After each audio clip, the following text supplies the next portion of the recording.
Anybody who questioned whether modification was labeled crazy or a conspiracy theorist. Now we've learned that they've been doing it for decades. And not only is it a multi-billion-dollar industry, the government has invested a lot of Americans' hard-earned tax dollars into it. They've been forced to spin it, and apparently it is now the only way we are going to save humanity. However, let's look at the risk. According to GAO, injecting a cloud with silver iodide increases precipitation anywhere from 0 to 20%. It could be even more, but the truth is that we really don't know for certain.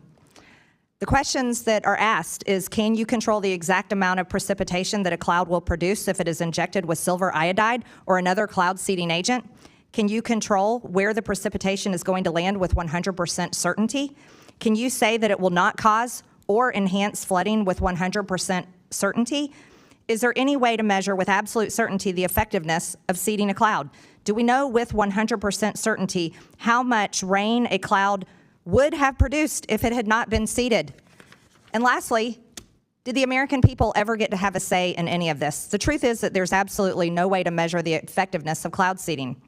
But something else that needs to be known is the American people deserve to know that there is very little rules and regulations over this. These companies that perform cloud seeding and other types of geoengineering projects have to fill out forms from NOAA, and they have to list what agents they're using. And there is a category that simply says other, and they don't have to even fill out what other means. And I think that's extremely concerning. But I'd like to talk a little bit more about solar geoengineering. It's completely different.